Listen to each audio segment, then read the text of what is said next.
What's up, everybody? Welcome to the first episode of the new season of Back in the Late 1900s with me, Rich, and the drummer of a band that was in double digits worth of top albums of the year charts for Sweet. 2025. Jay, what's up? Congratulations on that. Some amazing landing in some of those lists for Holy Rollers. So congrats on that. How you doing? I'm doing well. I Congrats, Jay. appreciate that. Thanks, man. I I still think there's room to grow. We weren't number one, so we're going to continue to try harder. Love it. You Love gotta it. I'm grow. sorry You gotta that my grow out your boys. beard a little longer. It's getting there. And shout out to my boys in Florist who got number one, Jay. So that's who you got to Yeah. fight with for next It's okay. We're going to do shows together. I'm going to learn the tricks of the trade. Excellent. What do we got? Obviously, we have our very great friend of the show, Chuck Kaye, with us. And so what do we got going Yes, on today, indeed. Jay and Chuck? Well, there's another guy over there. He's the boomer of the group. It took about an hour and a half to get him hooked up.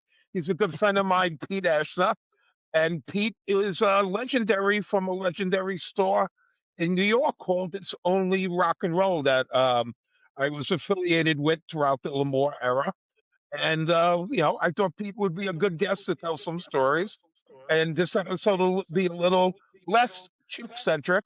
And, Pete's been a good friend. And I'm sure he has a hell of a lot of stuff he can tell us about It's Only Rock and Roll, right, Pete? Sounds Pete, good. wake up. Pete, can you hear me? I can Okay. hear you. Okay, All good. right. All right, so For my first time on a podcast. But yeah, and the way this is going, it'll be your last. yeah, really. But anyway, just to start off the story, I was a manager of It's Only Rock and Roll on 8th Street in the Village. Of course, we were right across the street from Electric Lady Studios, and everybody who was anybody worked at Electric Lady during the 80s. And whenever they had a break, they used to come and hang out with us. And a lot of our clientele were big Lemore's fans and went there frequently. And I was approached by one of the waitresses if we'd be interested in selling tickets for Lemore's. And I said we probably would. I have to check with our owners, which we did. And then Chuck came in and we set up all the details. And I basically became the New York City ticket outlet for Lemore's. And they tell me that I sold more tickets there than they actually did at the club. Yeah. Well, actually, what happened was it was a gentleman by the name of Scott.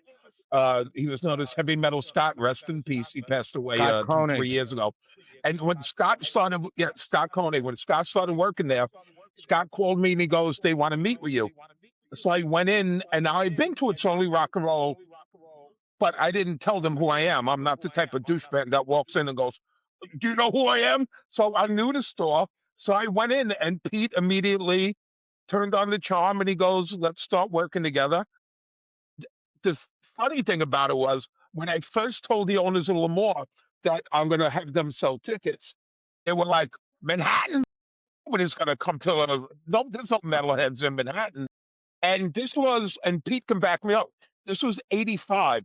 This was before the Limelight did any heavy metal shows, before the Cat Club did any hard rock heavy metal shows. Pete saw what was going on. He saw that there was a kind of new scene of music, and I was the conduit to that. And I put Pete on the guest list. He walked out with a bunch of tickets. And I would say probably about 3/4 of the show, they sold as many tickets as all our other outlets combined. And it began a really good symbiotic relationship between myself, Lemoore, and It's Only Rock and Roll. Fans who do in stores there, hang out there. Pete was responsible for me talking to Cheap Trick. When I told you guys the story about going to Electric Lady, Pete was the one who told the manager of Electric Lady, "You got to get Chuck in if Cheap Trick's in there." He has to talk him into playing Lemoore. Yeah, that was Mary Campbell, who passed away a couple of years ago. But She gave us complete access to the studio and everybody that worked there. Pete, who was some of the bigger names that came into It's Only Rock and Roll? Iron Maiden. Steve Harris used to come in there Right. every day Yeah. when Yep. he worked at Electric Lady. Anthrax, Metallica, oh God, Kiss, The Cars, Billy Idol, many, many, many more. Did these guys actually buy anything, or did they just walk around and Sure. be rock star? Paul Stanley was one of our best customers. Paul told me, Gene saved 2 of everything, and I didn't save anything. Now I'm buying it all from you. Yeah. Well, Pete, tell them how the store was set up, because it was half albums, and you had hard to get albums, promos, imports, and the other half was memorabilia, because a lot of people might not know what the store was about. So they had collectibles, they had pinball machines, they had all that stuff before that got trendy. They were like the first store doing all that stuff. So you get a guy like Steve Harris walking in, he's like, wow, something from Deep Purple. He was a big Deep Purple fan. You Yeah. know, I mean, that's really, it was a place that rock stars and eventually a lot of just regular heavy metal hard rock guys hung out in, right? Yeah. All the time. Whenever they had a break, they would hang out with us. As a matter of fact, talking about Steve Harris, I got to introduce him to his idol, which was Chris Squire from Yes, who was a longtime Oh, I don't friend. know this. Oh, yeah. At Limelight, after Yes had headlined the Garden, they had a big party, and Steve was there. And he was actually afraid to meet Chris. He's going, that's my hero. I can't meet him. And I'm going, oh, yes, you can. You play the same theaters. And Chris was very gracious to him. And Steve was on cloud 9 after that. That's awesome. That's pretty awesome. You were friends with the Ramones too, right? The Ramones go back a lot? Yes, I knew all the Ramones very well. Even before Ramones Lamour's days, I used to hang out and socialize with them. Mostly Dee Dee and Joey, but I knew them all, past and living. And I still MC the annual Joey Ramone birthday bash every year that Joey's brother Awesome. Mickey Lee puts on, and we raise a lot of money for lymphoma research. See, Chuck stole my thunder because I was going to ask you about the Ramones because I saw pictures online. Yes, I knew them all quite well. We didn't have time to do prep because we had to get the boomer involved. But yep. But I do have a question. I see an It's Only Rock and Roll website with auctions in a store. Is that the same It's Only Rock and Roll? Yes, it is. Mark and Deborah Zacharian run it. They were the owners of It's Only Rock and Roll. I'm still in touch with them, and they do it over the internet now. And again, they deal in stuff that nobody else has. The memorabilia, the rare objects, autographs, signed instruments. We had everything. Beatles toys. Yeah. And a lot of Beatles stuff. Yeah. Oh, yeah. And anybody who was a collector of this stuff, we were legendary. We were the first place they would stop in New York because we had the things that nobody else had. Yeah, I saw a few things on the website and my wallet puckered. Yeah, exactly. That's why I stopped collecting in the late 80s. It got to be too much. You know, I was spending my entire paycheck on collectibles. Yeah. I'm fascinated by the ticket aspect of this because I used to work at a record store, but it was in the 90s, and it was more of a chain, like and we had a Ticketmaster, the worst Ticketmaster machine ever with the like a Sam prompts. Goody type of chain. Yeah, it was a Blockbuster Music, but they renamed it. It was Gotcha. But so I remember people lining up at the door, and I remember the computer crashing all the time and just being a nightmare. But I assume it was different back when you were doing it. That kids would line up probably like the night before, and you know, you're handing out paper tickets. Is that how it was? And if so, what was the craziest line that you saw for a show? Oh, God.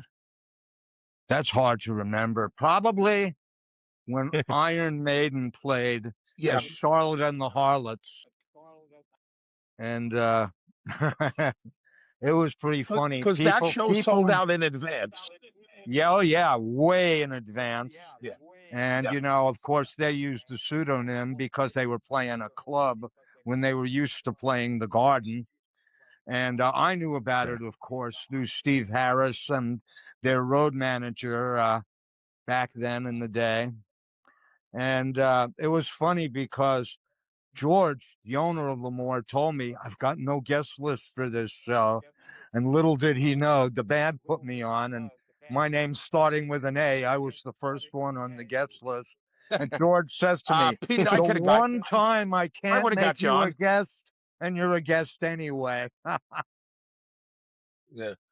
Yeah. Well, let me just say something else that Pete and It's Only Rock and Roll was smart with. We had Tower Records because they had Ticketron, Ticketmaster, whatever it was called then. So they had all our tickets, but they would charge whatever the fee was, $1.50, $2. And we always allowed whatever store it was to, whether if they wanted to make money on top. And Pete was smart. He goes, nope. He goes, I want to get the people in the store. And once they're in the store, they'll become big fans of the store. And Pete was smart like that. Pete was similar to me at Lemoore. I didn't own Lemoore, but I was the face of Lemoore. I made a lot of decisions, and that was kind of Peter, It's Only Rock and Roll. He was the guy everybody knew, and they were like, oh, we're going to It's Only Rock and Roll to say hello to Pete. We're going to Lemoore to see Chuck. And that built our friendship. We both saw that the scene was happening in New York a year or two before anybody else did. And, and Pete wasn't even like a big metalhead. Pete was into like New York Dolls, Ramones type stuff, but he was smart enough to see this metal thing's going to be big. It's Only Rock and Roll got to become part of it. So, Pete and I worked together before there was any New York scene, man. Yeah. And I watched a lot of shows from your DJ booth with you every weekend. Absolutely. Yeah. And the funny thing is, whenever the Ramones played, that was Pete's favorite band. And Pete made me promise, I don't know if you remember this, he made me promise not to play any New York Dolls until he got there. Because that was my chance to play the New York Dolls on the Ramones night. So he'd come up to the booth, he goes, hey, you can play them now. And I'd have him ready. But if I played New York Dolls and he wasn't there, I would have heard about it, man. I would have got caught. Yeah. So Actually, speaking of the Ramones, I did do you the have any crazy Pinhead one Ramones night stories? at Lemoore's. Yeah, they were short a What man was on that, their Pete? crew, and they sent me up on stage with the Pinhead and the Gabba Gabba Hay sign at Lemoore's. I didn't know it. I don't even remember that. No, Nice. that's funny. Yep. Did any Beatles ever go Did you into have- your store? No, Oh, that's a shame. no Beatles. When did the store close? Yeah. 1991. That was okay. And was it because of the pricing on 8th Street just got insane rent wise? Oh yeah, I they mean, tried to triple. They tried to triple the rent. that's what And by that time, Yeah. 8th Street had become more of a hip hop street, and all the rock and roll places on 8th Street started closing. And when they tried to increase the rent by 3 times, they just said it's time to end. Yeah. And you look at 8th Street now, man, it's desolate. It's Yeah, it desolate. sure is. Like, I was down there a couple of like weeks ago, and a third of the store windows are papered over. Nobody's there anymore. Yeah. Like you guys don't know because you guys were a little younger than me and Boomer Pete over here. But we like 8th Street was what we did. Like when I would go to Manhattan, I'd hit a few places in Village, go to It's Only Rock and Roll. When they closed, we'd go to Bebop across the street and drink. And Yeah. it was just, there was probably a group of about 25 of us who hung out there regularly. And it was a mix of Lemoore people, a mix of Manhattan people, like Electric Dave, Pete, Yeah. Pete's friends. And it was really how the scene began in Manhattan. I truly don't think if Well, look, I mean, music was going to happen what, but I think, you know, like kind of what we did started people realizing, wow, Manhattan can be a place for hard rock and heavy metal. Because it was always like CBGB's ish. There was really no metal hub there. And not that it's only rock and roll was a metal store, but when Scott started working there, he'd make sure that they had metal albums and they got them as quickly as they could. So the metal kids would come there and they'd get the album the day it came out. Any metalhead like classic bands, and they'd see something from Kiss or Cheap Trick or Deep Purple, and they'd go over to Pete's area and talk to Pete and buy it. And it became like a really cool community, man, on 8th Street for a bit. Yeah, That's Shame it's not there exactly what anymore. it I'm was. It pretty was a sure. community. And I saw it, and the people I worked with saw it. And we gave all those metal kids that went to Lemore's a place where they could go and shop and get their copy of Kerrang and, Yeah, and meet a lot of the metal bands because all the metal guys hung out up there. Yep. yeah, that was I'm another pretty thing too. sure. They okay, go, Jack. Good. I'm pretty sure you closed in '91, right? Yes. I'm pretty Yes. sure sometime between '89 and '91, I probably came into the store. It was on the second floor, so you remember walking Yeah, up a flight I right I across do. from Electric Lady. Yeah, And, and I'm pretty sure I've been in the store. And the other thing Yeah. that Pete brought up that was good, they had like even fanzines that they'd sell. Yeah. So they were really grassroots. Like if somebody put out like a newsletter for not just metal, for anything, they would have them there. If you were creating anything regarding rock and roll, and I mean rock and roll, not just metal, Pete and his crew had it. They were like, sure, give us content, give us product. And they had pinball Cool. machines you could play. Yeah. They had videos you can get anywhere in the States. There was We like, had a, they had a Cheap Trick video a year before anybody else had it. yep. And we had a cheap, a Rolling Stones pinball machine, a Kiss Yeah. pinball machine, Yeah. and a Ted Nugent pinball machine up there. What did Paul Stanley say about the Kiss pinball machine? Did he play it?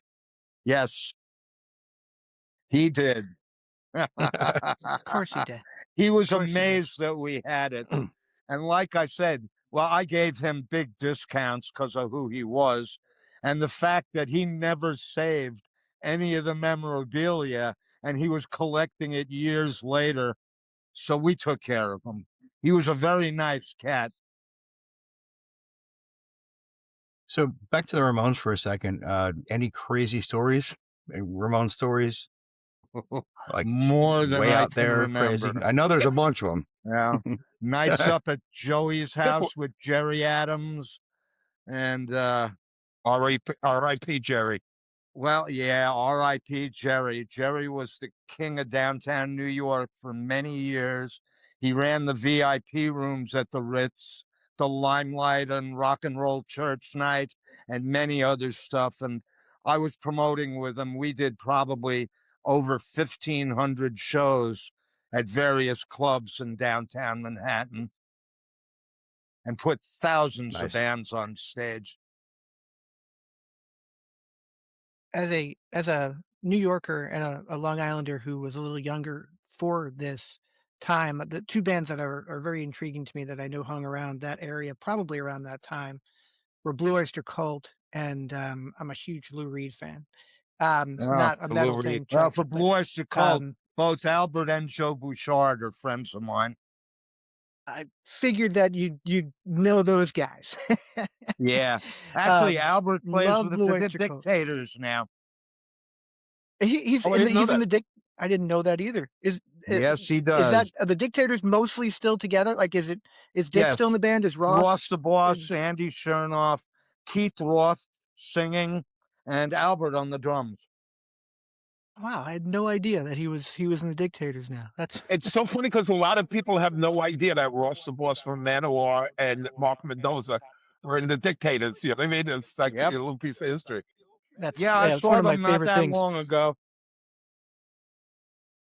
They're still going, and anyone who has not heard Manitoba's Wild Kingdom album that came out in I think it was the late '80s, excellent record for those of you who might have missed it. It Party was a really starts fun kind of. now. Exactly. I love that record. Absolutely love that record. Did we lose Pete? No, I still see. I don't see We a lost picture, video. but we lost video. You still there, Pete? Pete. There he Can you is. still hear me? There he is. Okay, there you go. We got you. Yeah. We're good. Yeah. So I mentioned Blue Oyster Cult. That's very. I love that those guys are. Do you ever see Lou Reed hanging around? Did he ever come in the Yes. store? I know he's such a New York icon. So, or was. Actually, I was with Frankie Infante and Clem Burke in the 70s at a house party Blondie. down on Thompson Street. And Lou Reed was filming a video 2 blocks away. And at about 3 a.m, we all went down to hang out and watch it. That's awesome. I remember I was in high school, and I was definitely a metalhead. And there was a girl who sat next to me in class, and she kept referring to her Uncle Lou. And I'm like, who the Sure. is Uncle Lou Lou? was from Freeport. Yeah. I lived in North Merrick, so I live in just a couple of towns away. Oh, yeah, there you go. So she always referred to Uncle Lou. I'm going to Uncle Lou's house, and I'm like, who cares? Like Uncle Lou. And meanwhile, like the Velvet Underground becomes like my favorite band ever. I'm going to my Aunt Mary's house. Yeah, who gives a shit? Exactly. But she always like just made a big deal about Uncle Lou. So I'm like, and then years later, I'm like, Jill, I wish I would have known that Uncle Lou was the Lou that I grew up just realizing his genius. Anyway, the New York album is brilliant from beginning to end. Yeah, totally. And that was another thing that Pete and I got along with. Everybody associates me with just being a metalhead. I liked all that stuff. I was a bigger Ramones fan as I was Slayer. I love Lou Reed. And and everybody knows my favorite band was Cheap Trick. And whenever they got Cheap Trick stuff in, they put it aside for me. That was the only thing I asked. I went to see Cheap Trick at the Paramount a few months ago, and they were awesome. I'm seeing them in March. At Jersey? No, I'm in Florida now, so I'm seeing them in. Oh, that's right. Melbourne, at the King Center in Melbourne, Florida. Look out, it's a party town. Sounds it. So it'll be fun. You guys have no idea how desperate Rich is. Peter, who would you say? Peter, who would you say was the biggest rock star that you had there that walked into It's Only Rock and Roll? Oh, Chris Squire from Yes, who really? I wound up being friends with for many years after. I spoke to him just a few weeks before he passed away. Every time he was in New York, he gave me a call and said, "Come to the show." And we had lots of fun. And Chris turned out to be a really good guy with a wicked sense of humor. Did you ever have any issues with any rock stars? Like somebody a little too fucked up, or they demanded free stuff? Or they stole stuff? Oh, that's good. No, not really. The rock stars who came in were just as big fans as the kids were. It's true, yeah. Because like you're saying, Steve Harris is like a big Deep Purple and Yes guy. Yeah, so like Steve that was up sense. there all the time, and he would sign autographs for kids. Kids would be walking in buying Iron Maiden stuff, and next thing they knew, Steve would be standing next to him. And it was the same with Anthrax. Joey was up there all the time, and Scott Ian, and all of them. Joey seems like the nicest man. I haven't Joey met him, is but a good guy. Seems like, I hung out with Joey more than I did anybody else in the band. Joey does a little thing called Chief Bigway. It's a little trio where he plays drums and sings his favorite cover songs. And they did Revolution on Long Island a few years just before COVID hit. And we hung out for a while. He brought his wife with him, who actually I was with Joey the night he met his wife. And they're still married. Yeah. That's awesome. And I got to see Anthrax a couple of years ago, and Joey, his voice is still top notch. Yes, it is amazing. and he's still Only one of the singer of nicest Anthrax, as guys far as out I'm there. concerned. You're going to What say was John that? Bush, aren't you, Jay? You're... No. Not a fan of the John Bush years. Really? Oh, that song Only is Who? amazing. It The song is. Only. Thank you, That's Pete. amazing. Appreciate that. The My song is really pleasure. good, but it's not Anthrax. Yeah. Well, I mean, it's tough. I mean, when you create a brand and everybody expects something. I mean, what bands have done that? I mean, obviously Van Halen, and AC/DC, but I mean, I can't imagine most. I mean, Joey Ramones can't be replaced. Robin Zander can't be Yeah. replaced. I mean, it's tough, but they did okay with Bush. I mean, but the right move was to get Joey back because that's the classic lineup. Yeah. Excited for The the new band album this isn't year. the same without him. We will have an Anthrax debate at some point because my I love Anthrax, but my opinion on Sound of White Noise will be the minority opinion, just like my opinion on David Lee Roth and just like my opinion on Pink Floyd. But that's a whole other show. That's an entirely other show. I love Anthrax, but we'll do that another time. Did you, Pete? Did you have anything that you stared at the store that you always wanted to buy but never pulled the trigger on for whatever reason? Was there like a holy grail that you went and looked at every day and you're like, someday you'll be Too many mine? things to mention. Yeah, it was this one girl by the name of Cindy. No, I do have a Rolling Stones Dragon poster, which they gave me. It was for a show that never happened. They were supposed to destroy all the posters, but their tour manager in the 70s got away with a couple of hundred of them, and I got one of the 200. It's worth several $1,000s, and it's still hanging up above my bed. oh, that's sweet. Nice. Pete, what was your favorite show at Lemoore? Because you've been to a bunch of them. God, too many to mention. Motorhead's up there. Oh, Manowar several times. The Anthrax shows early on. The early Metallica shows. Always the Ramones. I saw them there a number of times. Oh, Cheap Trick. Oh, so many. There you go. And a lot As of a the Long local Islander, you bands. have to say Manowar. It's contractually obligated to get on the island. Manowar has to be one of the bands that you mention. Them and Zebra, one of those two you have to mention as one of your favorite shows of all time. Yeah. Actually, a good Hey, friend of Rich, mine out with Zebra now. are He's you a like big their Manowar tour fan? manager. What's up, Pete? I'll answer Chuck's question right after I ask what he just said. Are you a big Manowar fan? I am, yes. Yeah. At least No, actually, a friend of mine is Zebra's tour manager right now. They've been the last 2 years. They've been playing every small theater in the country. I wonder if he and I connected because the tour manager for their show down here, like 2.5 years ago, he got me because all I do is scream about Zebra on Twitter, and the tour manager reached out to me. He's like, "You're crazy. Do you want to come to the sound check before the show in Pompano Beach?" I'm like, "Yes." And I went and they played a Bowie cover at the sound check, and it was awesome. I wonder if it's the same dude because he was the nicest guy. Might be. His name is Dave R. Yeah. I'll see what I could do about getting Ross on the show. If you want to do a Ross show. He booked Revolution. Remind me about that. Maybe we can get him on. Time. He also booked the Crazy Donkey on Long Island for a while. Excellent.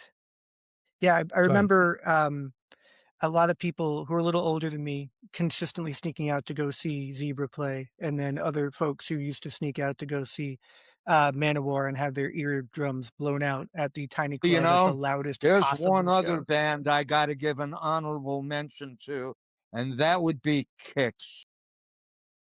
Kix did some of the best shows I've ever seen. Steve Whiteman had a podcast until last week when he decided to retire on the podcast, and he told some really, really good stories. Steve told the story of when I brought the screen down on Tom Kiefer from Cinderella's Head because Cinderella opened up for Kicks before they got known, and Pete knows Yes. this. Were not allowed. You were not allowed to go over at Lamar. We didn't take any of that shit. So Tom just kept playing, and we shut his monitors off, and I brought the screen down, and it hit him on the head and knocked him right to the floor. You know, hey, that's what you get when you screw with Lamar, brother. Yep. He had a little bit of hair as a cushion, though. Yeah. So He didn't have I know your before, beard type of I cushion. still got some left too. there you go. So Show I know off. we're running short on time. I did want to bring up real quick, Chuck, you have a new website, The Roar of Lamore. You want to tell us about that real quick? TheRoyalLamore.com. There's a lot going on with that. There's actually a story about Pete and It's Only Rock and Roll on that. But it's basically a look into the 80s era of Lamore, which to me is the era. And you can spell that ERA or ERROR, whichever one you want to do. So you get info on the bands, the staff, myself. I go into the partying, I mean, it was the 80s. If you're going to make believe you weren't partying, just, get off my page. We all partied, Pete included, myself, Oh yeah. and we all lived to survive it. You get to, you get to read I about saw places the like It's poster Only Rock about and the Roll. Skittles on the rules. Yeah, I think, I call cocaine Skittles. Yeah. And this Sunday, the website's only been out like 2 weeks, and I already got 3 press inquiries, and I haven't even finished it. But if if you want to check it out, theroyallamore.com. There's over 50 stories, placeholders for like 30. There'll be over 100 stories by the time I'm done. I'm doing an interview with a national magazine Saturday that I can't announce yet, and on Sunday I'm going to be at New York One, the New York One 24-hour news channel is going to do a live interview with me with one of their anchors about the launch of the website. So thank you, Jay. Feel free to no problem. Plug your favorite podcast on those interviews, right, Jay? Oh, no, I'll definitely be talking about Steve Whiteman's podcast. Don't worry about it. Pete, what are you doing these days? You're road managing for Last Child, right? Oh yeah, I road manage and go out with sell merchandise for my friends in Last Child. They're a terrific Aerosmith tribute. We played in 24 states so far, and for big crowds, we played to as many as 10,000 people, and it's doing pretty well. Yeah. And where could they check them out? It's what's the amazing website for them, how Pete? big the cover band thing is out there now. If you got a really good tribute band, there's a lot of money to be made. Pete, how can people find out about the band? Is there a website for them? Yeah, Last Child NYC. There's a website. They're on everything. So we good, guys. Yeah, we're good. One last thing for Chuck. You have there's a donation link on here, is there not? Yeah, if you go to my website, you can. Thank you for bringing that up. I did everything for free on my website. I'm not charging for a book. Everybody and their mother tells me to make a book, but I'm not going through all those legal hassles. So I put everything on this No Frills website. If you want to donate, you can donate. I have a dire health condition, a heart condition. If you don't, just read the website for free and write me a note. But all the 10s and 20s, add up, and hopefully I'll make the same amount of money if I did a book by the end of the year. If not, I had fun having some memories. I'm going to be doing a lot of press. A lot of people are really, really excited that the true story of Lamore is finally being told. And Pete was there for all of it, and Pete knows. And the after parties. The stories. Well, that's part of it. After the pre-party started at It's Only Rock and Roll. The party happened at Lamore, and then there's pictures of Pete with me. I'm hiding my face at some after party in some house in Brooklyn at like 6 a.m. There's a picture floating around on the internet, and you see, like, in the middle of all the Lamore guys, you see Pete with a big smile on his face, and I take my briefcase and I'm covering my face because I don't want to be seen with everybody. So, yeah. Well, definitely. Thanks, Pete, for being on. Appreciate coming on, telling us about It's Only Rock and Roll. Some cool stories, some cool It was real memories. nice talking with you guys. Yeah, and Chuck is always fucking fantastic. Yes. Thanks. Thank you. What about you, Rich? You got anything to fucking say? You're just gonna sit there. You guys are wonderful. Look, I wanted to sit back and make this the Chuck and Peter show. That's what I wanted to do, and mission accomplished for that, right? Well, it took about an hour because of Pete, but we finally got it worked out. Yeah. All right, so Pete, you know how to podcast now, okay? So don't All forget. right. If we ever do this again, I'm not going through that again. All right? Thank you. I don't want to go through it either. I just wanted to click on and work. Now it will. There you go. Now it will. And Chuck, I'll Guys, talk this to has you been amazing. soon. I've got heart Thank issues you. as well, so. But I'm still there. Yeah, I've been no, fighting heart we- disease for 20 years now, and I've had some interesting things done. So See, Jay and Rich don't know. In the next 5 to 10 years, they're going to start learning what it's like to be an old rock and roller. You know, they're getting there, but they're not there yet. Yeah. Enjoy the time while you can, Rich and Jay. I'm gonna. In 5 years, Absolutely. your life is going to be hell. yeah. I am Like I hoping all said, the we drugs may and be alcohol old, have but preserved me not well. boring. Guys, thank you so much. Love these discussions, and Chuck, thank you as usual. Pete, I hope we get You to got it, talk bro. again, and have yourselves a great night, and stay well, both of you. Okay. Thanks, Take care, guys. brothers. All right. Have a good one, man. Have a good night.